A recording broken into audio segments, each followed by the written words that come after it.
New Galaxy Broadcasting proudly presents Integrative Hermetic Health with Hugo Rodier, MD. In this program, we explore a powerful new paradigm for health from the standpoint of integrative medicine. In his practice, Dr. Rodier integrates the ancient Hermetic art and the enduring role of food as medicine with modern nutrition, but also allowing for the wide range of important health practices, including truly valuable medical discoveries, chiropractic, acupuncture, homeopathic, and herbal medicine.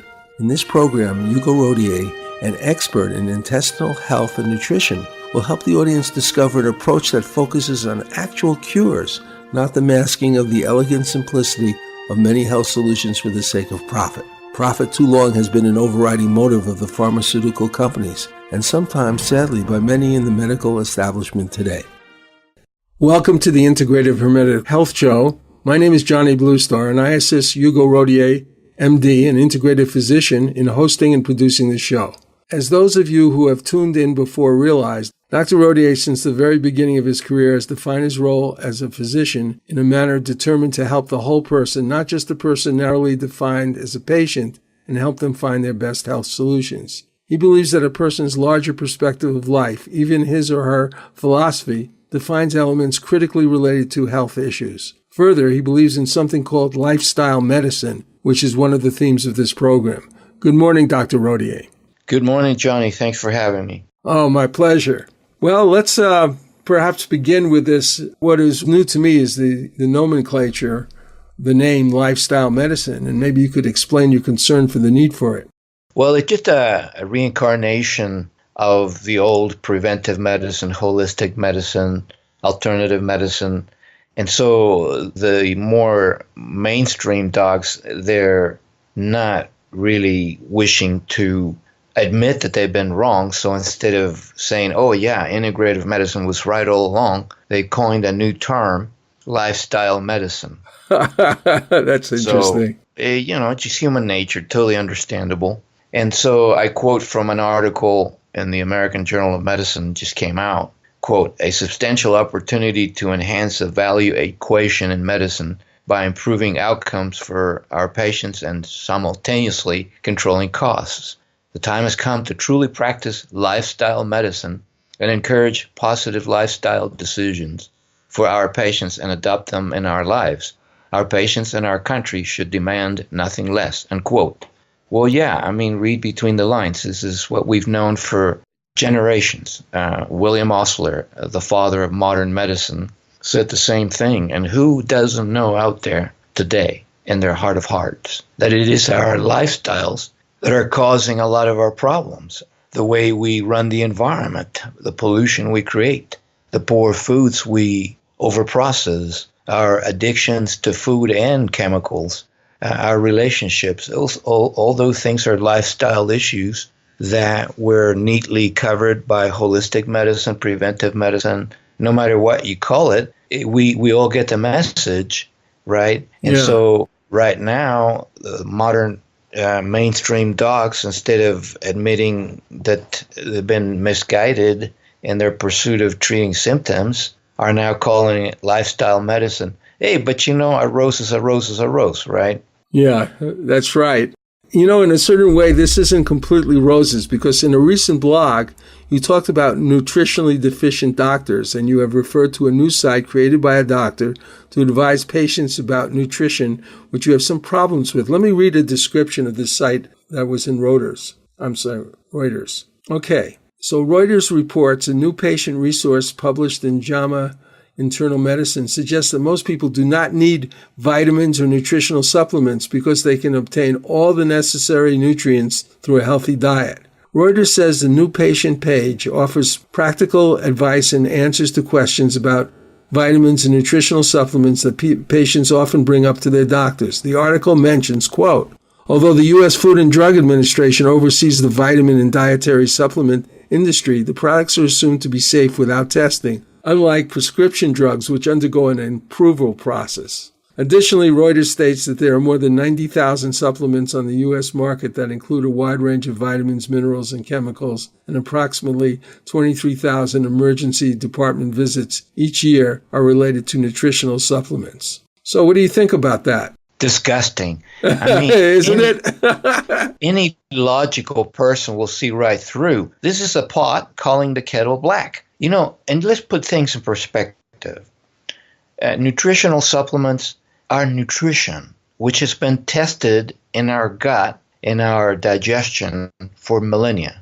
All right. And every year we recall how many drugs, dozens of drugs. Do we recall any nutritional supplements? None. Every year we list incredible side effects and problems with drugs that kill people, yet how many supplements kill people? Zero. And so it's amazing. I think this is an astroturf site. Fake grassroots.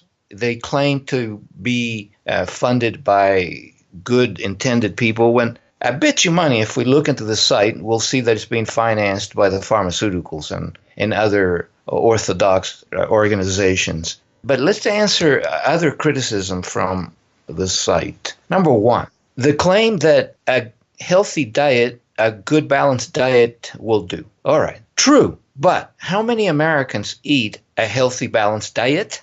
I say 2%. Number two, that there's no need for supplements. Really? Follow a can of veggies from its inception. Number one, the ground the veggie is grown in is depleted. We know that our topsoil has 1/3 of the nutrients it used to have. Two, the water we irrigate those crops with is polluted as well. Three, we spray those crops with pesticides. Then we take the veggie through a washing process which takes away a whole lot of nutrients. Then we put them in a can, which is an aluminum can, which has BPA in it. And so those are two more pollutants. And then we shelf the can. Oh, it stays there for months, and then it's shipped in a hot truck. Then it sits at the grocery store for another who knows how long. Then you take it home and microwave it, all right? Right. And so tell me, what is the nutritional status of that veggie by the time you eat it? Well, I would say this, that I think you forgot, but maybe you didn't, that these are often GMOs also. Well, that's where I threw in pesticides. Yeah, you're right. So the pesticide can be sprayed or put into the genetic material of the veggie itself. And so, for every article you find saying that this vitamin didn't help and that one didn't help, and most of them are in very ill people, you expect to resurrect them with vitamin C now? The horse is out of the barn. It's too late for a very critically ill person. Remember that study that came out saying vitamin C doesn't work, and it was conducted in very ill patients in nursing homes? Yeah, do the math. And then they don't account for pollution, environmental pollution. Did you know that one cigarette, which is a portion of what we are inhaling when we breathe polluted air in our big cities, well, one cigarette will rob you of 50 milligrams of vitamin C, which is what you require along with B vitamins to detoxify that cigarette. And so there goes the minimum daily requirement. One cigarette, you're done. You're behind the 8 ball. And so it's just disgusting what the implications are of this site, the arrogance to presume to educate patients on nutrition when they are nutritionally deficient themselves. Well, another point is that these, it seems to me that part of the goal is one of the, I don't know what the status is now, is trying to have doctors have to prescribe supplements. They would have to go through an extraordinary procedure to be able to sell them.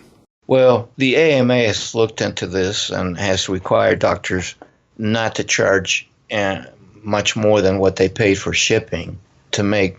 Well, I'm talking about the companies that have to produce these things, that they would have to go through testing. Well, they're trying. In fact, they're called Codus Alimentarius, and it's huge in Europe.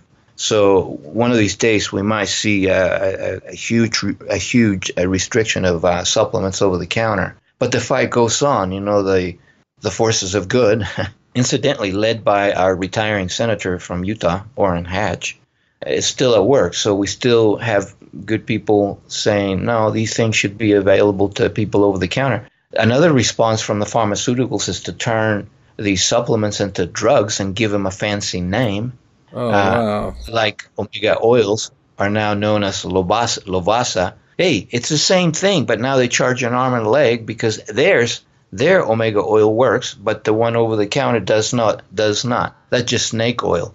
The same with MTHFR, which is an enzyme that some people lack to correctly process, digest, if you will, folic acid. That has turned into a drug as well, Deplin, and they charge you like 10 times more what you could pay over the counter for the same thing. And so it goes with vitamin A, which is a huge product for the dermatologist treating acne. Vitamin B, I just mentioned that, in addition to SAMe in Europe. Vitamin D is a drug. Melatonin is a drug. GABA, the amino acid GABA, became gabapentin, the drug. Alpha-lipoic acid from broccoli, a drug in Europe. Arginine, better known as Viagra, etc., etc., etc. And so really, I'm trying not to get mad, although it's kind of fun for drama. But follow the money. Follow the money. It's one of the things I do watch mainstream media sometimes. Particularly, I like to look at what I consider the opposition,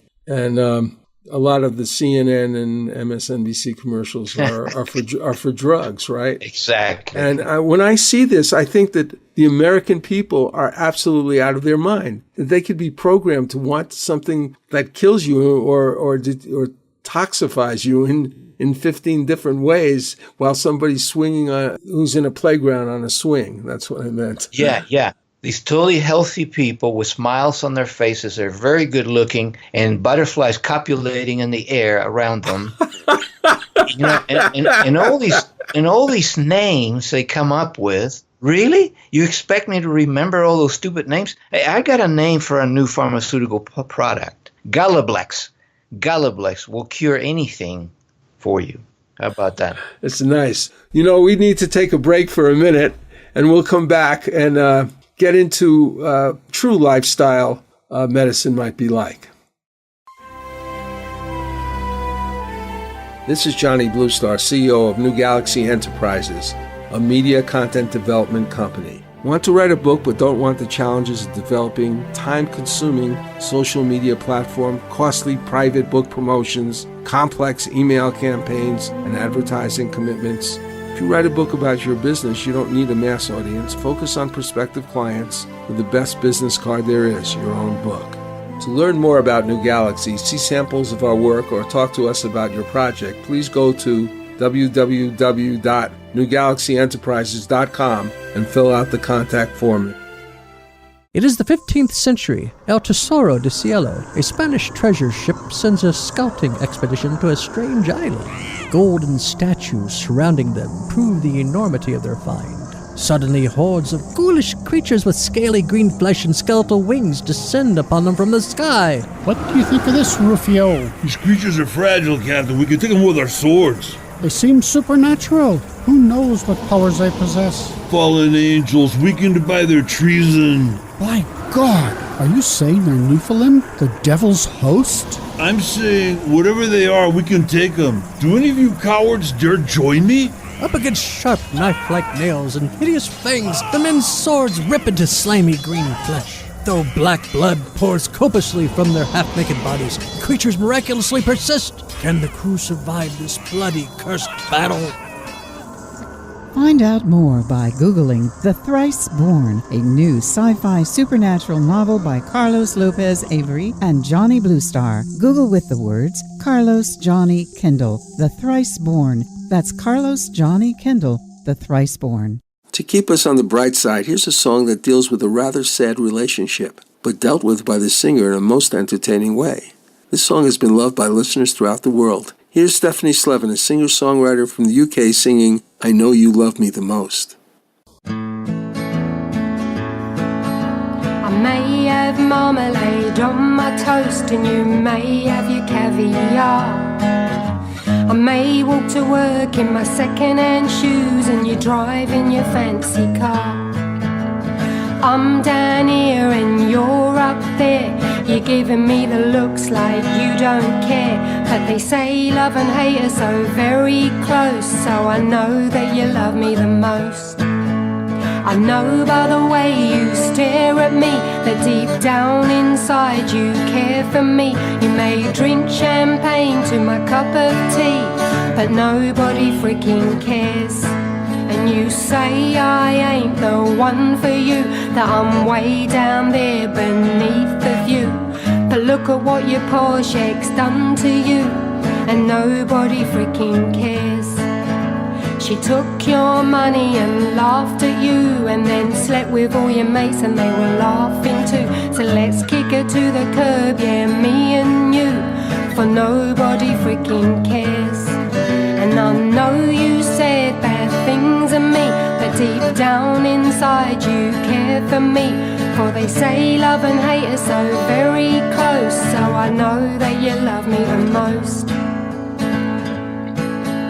You took to your drink and your one night stand, so please don't judge me by your own bad hand. Yeah, stand up straight, just be the man, for nobody freaking cares. And come down off your mighty horse and take a chance on me, and we'll run the course, and we'll show the bitch we don't do divorce, for nobody freaking cares.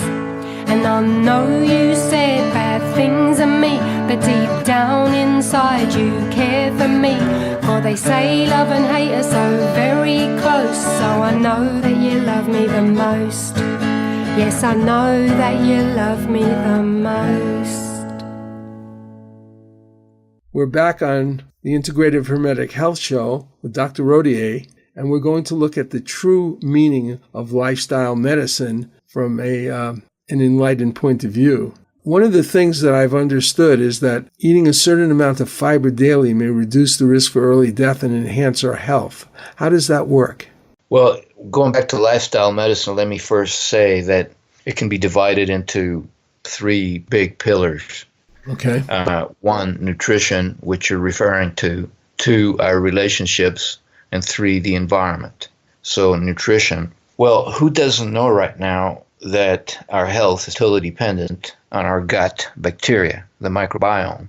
You know, I recall 30 years ago when I talked about this, I was labeled a quack. And now, who doesn't know that the microbiome is really running the show? As it should, because their DNA material, the DNA of the bacteria in the gut, outnumbers our body's DNA 150 to 1. So do the math there. But in answer to your question, fiber can be best categorized as a prebiotic, P-R-E, prebiotic, right, because it feeds probiotics. So that's one of the main roles of fiber, to keep our friendly bacteria healthy. And you see, we used to think that fiber was just to keep you regular. You know, right. Now we know it's prebiotic function. And whenever I talk about fiber and prebiotics, I think of Dr. Burkitt. That may ring a bell, but the good doctor put his name on cancer in children that affects the jaws. So you might see African kids with this huge ball at the top of the neck under the jaw. That's a Burkitt's lymphoma. Oh. And he observed also while he was in Africa that kids who pooped the most had a lesser risk or incidence of these lymphomas and other diseases. You know, way back, of course, he was just extending on the work of Mednikov, who won the Nobel Prize in 1908 for saying that our bacteria in the gut is 2/3 of the immune system. So if you follow that thread, you'll find that the more fiber you eat, the better your immune system, your detoxification system in the gut, and the lesser chances of all kinds of diseases, including cancer. And, you know, I remember, Johnny, I said that I think in images. Uh-huh. Well, whenever I start talking like this, I think I see in my mind Laura Dern diving into a big poop of dinosaur manure looking for her radio. I'm sorry. Well, I did want to ask something else, because one thing about the discussion of fiber, I don't really understand the biochemical effect of fiber or its constituency. Like, why does it have these properties? Well, it's loaded with micronutrients like inulin and many others that feed the friendly bacteria. It's just nutrients that our bodies might not accrue that much benefit from, but it's for the bacteria. So, Oh, I see. you see? Yeah, So, I didn't realize that. there's a whole lot of nutrients, and if you Google inulin, that's one of them, the most quoted. And so there are many others. And so it goes to show you how important fiber is and how misguided we were until we began to see its true value. Now, speaking of fiber, you can supplement that, of course, but the best way to eat fiber is fruits and veggies. A whole lot of people still think that you get most of your fiber from grains. Yeah, you do. Not very much if you're eating processed white grains, bleached out grains. Right. But it turns out that fruits and veggies have 2 to 6 times more fiber than grains. So that's really interesting. Whenever I tell people, hey, you got to eat a plant-based diet, you're not going to be healthy without your veggies, they say, but doc, I need protein and fiber. Meaning what they mean is I get protein from meat, or they think they're getting protein from meat and fiber from grains. Very good, very, very solid misconceptions planted by the food industry, who finds it a lot more profitable to process grains and to process cattle also in an industrial way, and they make more money. Veggie farmers hardly make any money. It's so paradoxical because, that's where the nutrition is. Well, one of the things about grains is that you do seem to like something with whole grain rich, a diet with whole grains in them. Yes. Well, yes, maybe you could explain why that is. Well, yeah, because you still get some nutrients from grains. You get some energy from grains. You get B vitamins, not as many as meat. But a lot of micronutrients in grains. We're not going to reject a food group that has been around for millennia. Well, we do know that, for instance, paleo and some other diets do reject it. And could you explain why they claim to reject it? Because they're fanatics that don't put things in perspective. While I agree that the paleo diet should be tried in a certain group of people, to make it for all is unsustainable. Because most countries depend on grains. That's number one. Number two, grains are very social. You ever see a paleo person hanging out with other people? Hardly ever.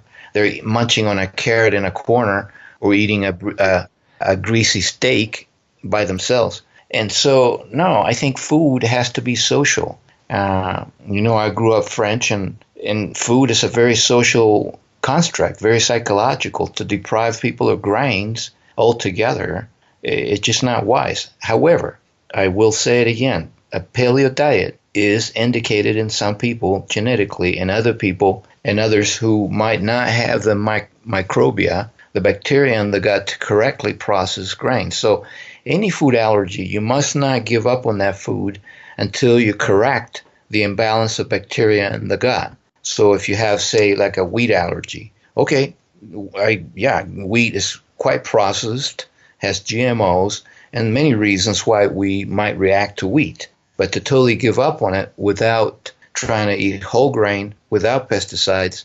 whole wheat, without pesticides, and fixing the gut bacteria, it's not wise. Why deprive yourself of such a social, enjoyable meal that is steeped in tradition and culture and even our genes, So again, for the third time, yes, the paleo diet is a good thing for some people, but when I see it pushed on everyone, I think it's misguided. Well, let's discuss another point about the paleo diet and other similar diets, which I guess are based on the idea of ketosis, right? Yes. It seems to me, I've looked at a lot of this and experimented myself, and I feel, even though I know people who are doing it right now, I feel relatively cautious about it. Because I'd like you to maybe you mention some of the problems with dealing with ketosis, which is sort of a special thing that you could get into when you need to, when you've run out of glucose. But to actually create this as a regular diet, what are the consequences? Well, number one, boredom. People on the paleo diet are incredibly bored. They don't last very long. I never see people lasting on the paleo diet very long. However, for the fourth time, there are some people who should be on that. if they're unable to fix their microbiome, if they're unable to do these other things. Let me tell you two more things about the paleo diet. One is the sugar content, which you may have alluded here tangentially. But it turns out that grains have more sugar than veggies, so they are higher in the glycemic index, which I highly recommend. That's why I tell people to go easy on grains so they don't get a total 100% pass. You see, we should fill up with the foods that have the least sugar, lean meats, veggies, and nuts. And we should eat fruits, legumes, and whole grains for fun and variety 20% of the time. So a lot of people call this 80-20. I think that's wise. To totally restrict any food group, there are consequences.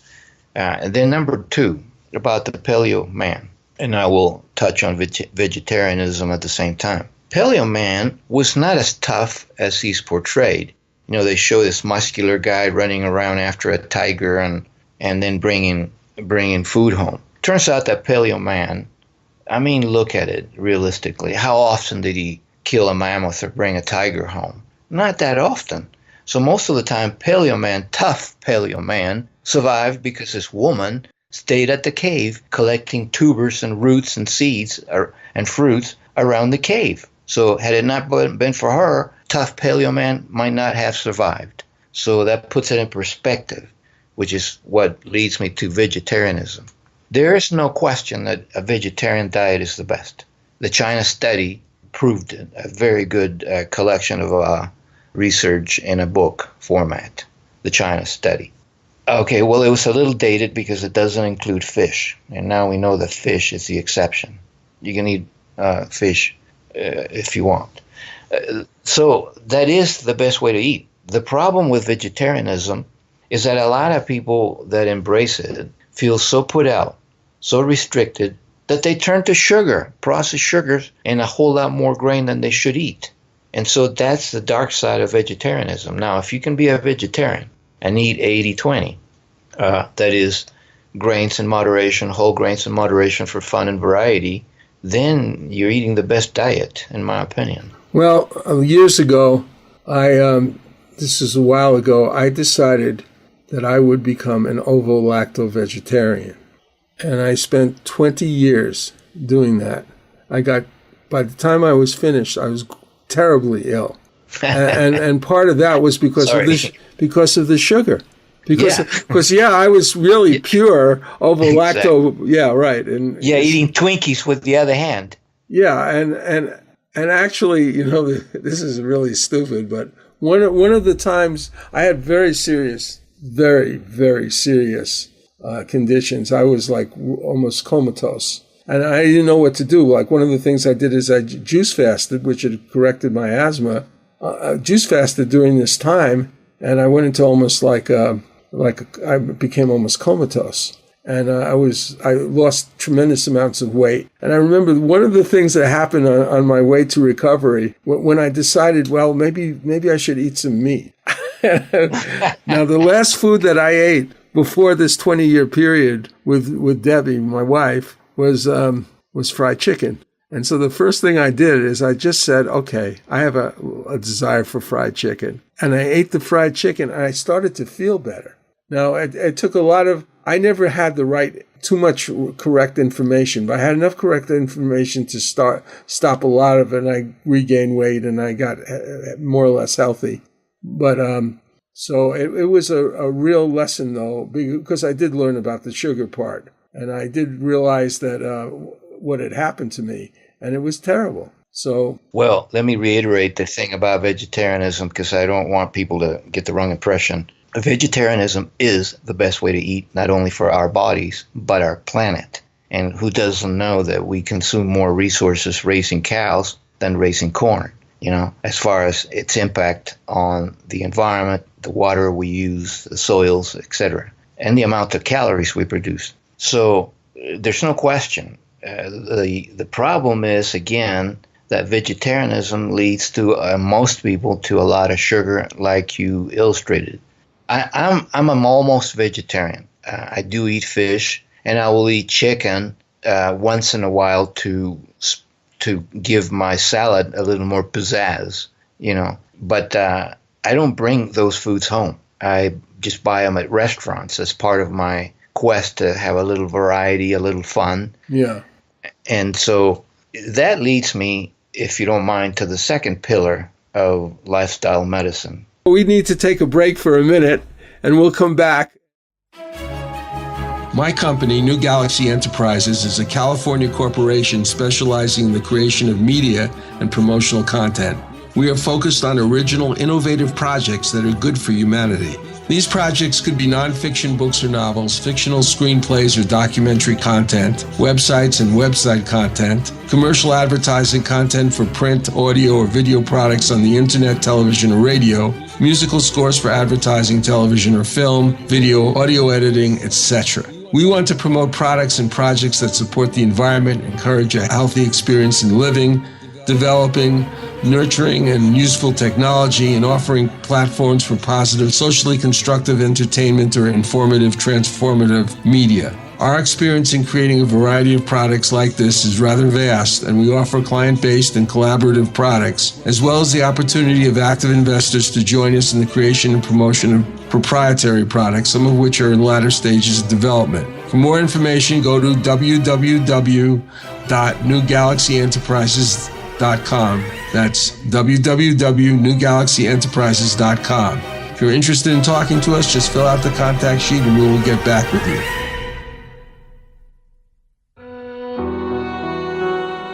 Dr. Hugo Rodier has published 4 books on health issues covering practically all chronic health problems. You may find them by accessing his website at hugorodier.com. That's HUGORODIER.com. Gut health is the most academic, while switching off chronic disease is the most patient-oriented, with simple recipes to implement his nutritional protocols. Lightstorm is a band founded by Kalasu and Jonima Wintergate, a band which is primarily dedicated to spiritual values and experience, but never forgets that the world is trapped in a highly toxic and negative matrix that needs to be dissolved because it is blocking the better paradigms we all deserve. Here is their powerful song called I Am.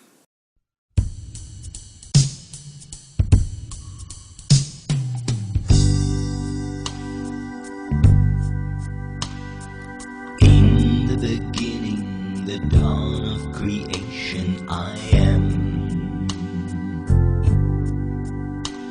And in the end, the night of destruction, I am. Without and within the silence of all, I am. Reposing in bliss while dancing as light, I am. The great imposter, the seed of illusion, I am. The first breath of life, the pure sound of Om, I am. The wave and the foam of this cosmic ocean, I am. The silent secret that rests at the bottom, I am.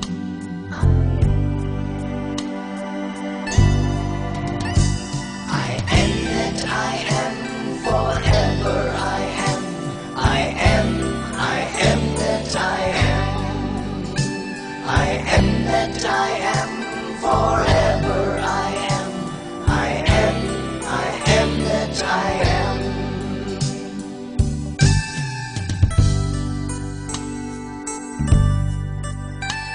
In glorious rapture, the dust of creation, I am.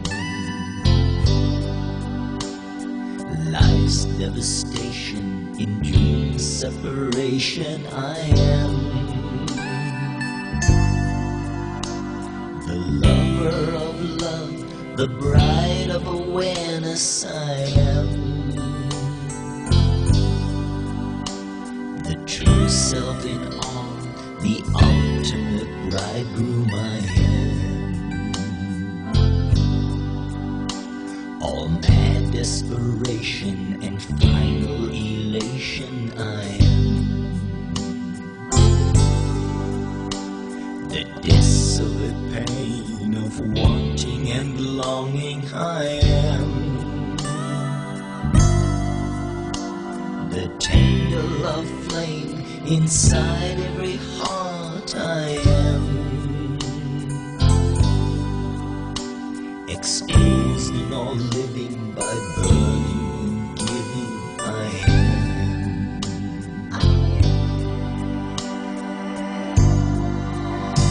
I am that I am forever I am.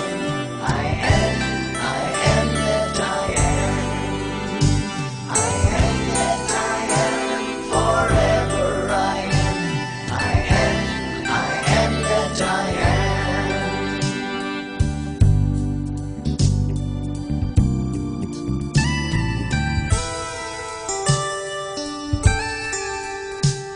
Beyond birth and death, the life of all life I am. Sun, moon and stars, all hells and all heavens I am. The Alpha, Omega and all resurrection I am. Beyond all conception, yet in each reflection I am. Father and mother and sister and brother I am. The friend and the foe, the thief and the stranger I am.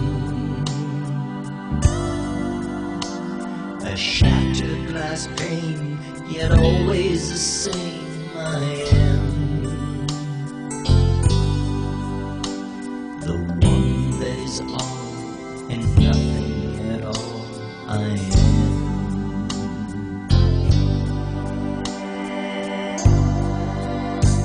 I am that I am forever I am. I am that I am. I am that I am forever I am. I am that I am. I am that I am forever I am. I am that I am.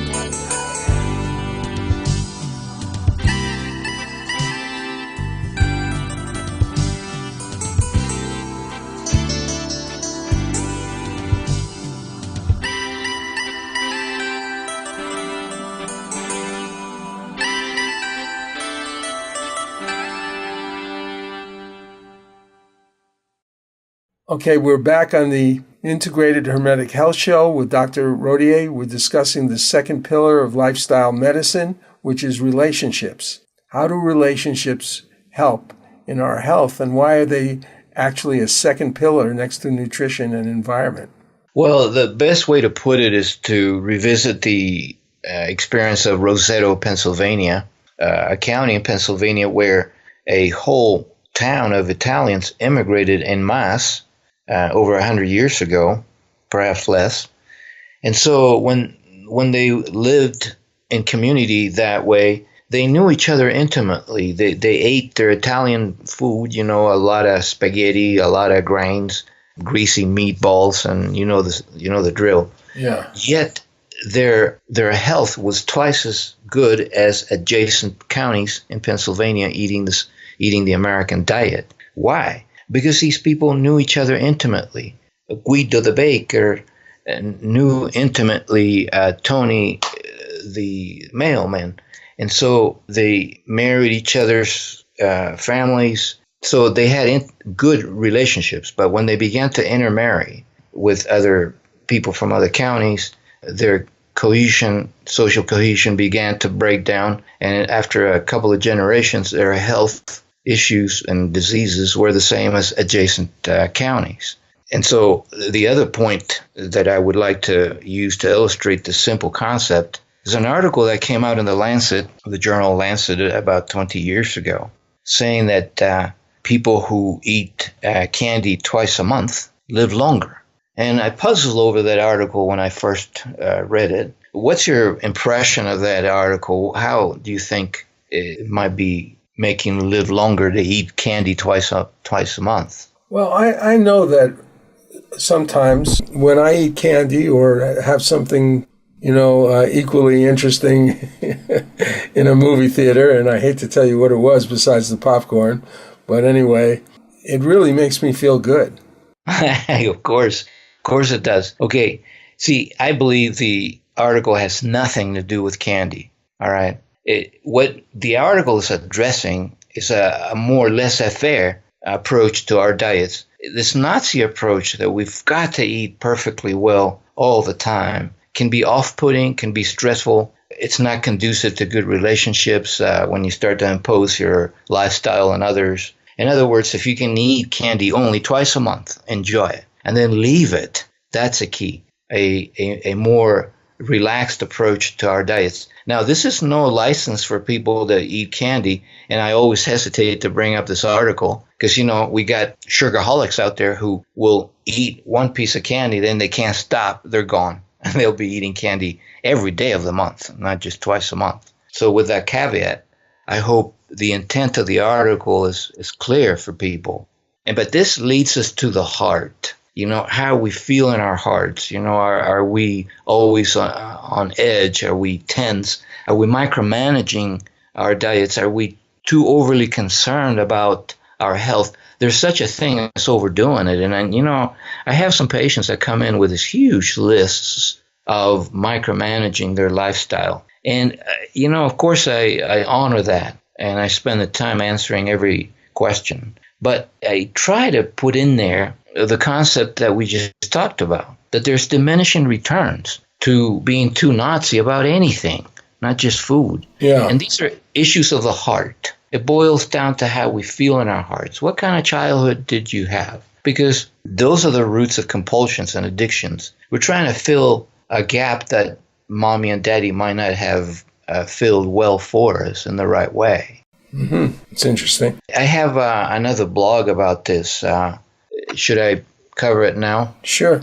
Well, the blog in question, and people can find my blogs and newsletters on my website, hugorodier.com. But this one is titled, "It is only with the heart that one can see clearly." And of course, literature lovers will recognize where that pithy sentence comes from, right? The Little Prince, Antoine de Saint-Exupéry, who won the Nobel Prize in 1946 after the war for writing that incredible novelette that changed my life. I read it at a critical point in my life in college, in French, because I took French in college, high school, just to keep it up. But it's interesting because I was at a fork in the road at that time as a freshman in college.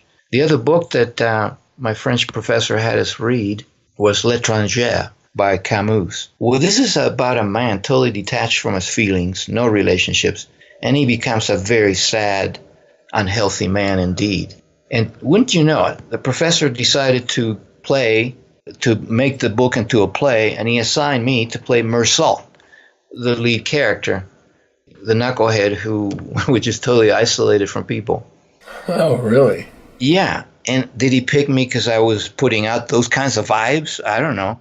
But it was a blow to my heart because I saw up close and personal what I would become if I did not become more gregarious, if I stopped worrying so much about people discriminating against me because of my olive skin and all that, and that's a cat from another bag. And so here it was. Are you going to be L'Étranger or are you going to be the Little Prince? What is the translation of L'Étranger? I think I know the book, but I can't. The Stranger. Right, that's right. Okay. Yeah. Whereas The Little Prince is about a little boy who is searching for love, searching for a relationship. And he doesn't know that he already has it in his rose back on his asteroid. And by coming to Earth, he realizes what the beauty is of having a relationship with people, with his rose. So a fox teaches him that. And the fox tells the Little Prince, it is only with the heart that one can see clearly. What is important is invisible to the eye. And those words were engraven in my heart and saved me because I grew up without parents. So thanks to the right books, I was able to take the road less traveled, the road of the heart, which is quite lacking in medicine. You know, all the stuff we get into is because docs are so left brain, and their training emphasizes that for many reasons, most of which are solitary. But we're left with unbalanced health care that cares nothing for the right brain, the brain of fiction, the brain of poetry, the brain of relationships, how we relate to each other and the environment, the brain of realizing that it's more important to hang out together at a hamburger joint and not hang out at all. That's really important, I think. You know, putting all this together, if you will, a huge article just came out. I highlighted in my February newsletter that will be posted shortly. But it's an article that we see in the journal Neurology Reviews, this month issue, or January's issue, page 12. And the article it's incredible. These are things that we've known for quite a while, but when put together, it brings the message home quite a bit better. But it turns out that seizure disorder medications like carbamazepine, phenytoin, phenobarbital, and primidone denude your body of vitamin D. In other words, those drugs, which are fairly common, raise your vitamin D requirements. So you can see how that article is quite telling at many levels. One, a whole lot of problems we have is because we're taking certain drugs. For instance, antibiotics, birth control pills, hormonal replacement pills, some anti-diabetic pills like metformin rob your body of B vitamins. So here you are running around with less vitamin D, less B vitamins, and guess how important those drugs are for the brain, which is what we're talking about here, a seizure disorder. You see, and so we're chasing our tails, but yet, those drugs have been approved and tested and they're good for you. Of course they are. In a pinch, when we cannot treat a seizure any other way, which unfortunately that is often the case given brain malformations or trauma. Yeah, that's what drugs are for when we're in trouble. But I bet you money we can treat a lot of seizure disorders with marijuana and a ketogenic diet, which you mentioned yourself earlier. Isn't it also true that certain vitamins and minerals are depleted because of bad diet? Exactly. Yeah, that's what I talked about when I followed that can of food or can of veggies from inception to the shelf, to the kitchen, I should say. Yeah. Well, since we're going back to nutrition a little bit, here's an article that brings back what you mentioned about fiber and grains. So it turns out that this great article, it came out in the journal Gut, the last issue, volume 68, where we see that whole grains reduce body weight. That goes for the paleo people who are trying to lose weight on the paleo diet. Whole grain diets reduce body weight and reduce systemic inflammation. Now, the second part, reducing systemic inflammation, might be news to some people, but if you've been listening to this program, you know that inflammation is generated by an upset microbiome in the gut. So by eating grain diets, you're feeding, by not neglecting to eat grains, you're feeding bacteria in the gut that will be happier. And since the bacteria in the gut is the immune system, it will be less likely to produce inflammation. Interesting. No question the best diet is a plant-based Mediterranean diet where they do eat a little fish, so like we talked before, the decision to become a vegetarian must not be taken lightly and with an eye to stay away from sugars, refined sugars. Well, we're going to take a break now and be right back, and we will get into more depth about the nutritional pillar. We will now say goodbye, followed by another song to brighten our lives, and remember that no matter what the financial constraints, we can always fall back on the things that no one has to sign a check for. For more information about Dr. Rodier's practice, books, blogs, and newsletters, contact Hugo Rodier, MD, at www.hugorodier.com. That's HUGORODIER.com.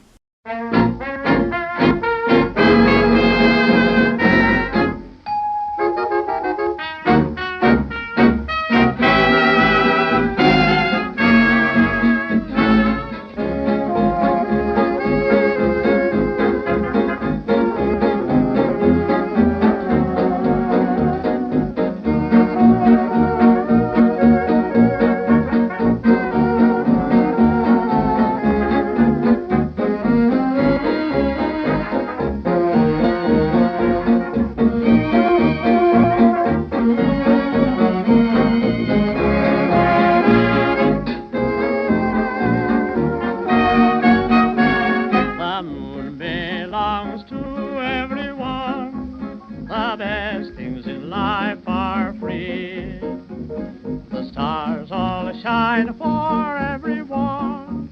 They're shining for you and me. The flowers in spring, the birdies that sing, the sunbeams that shine, they're yours, they're mine, and enough can come to everyone. The best things in life are free.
Self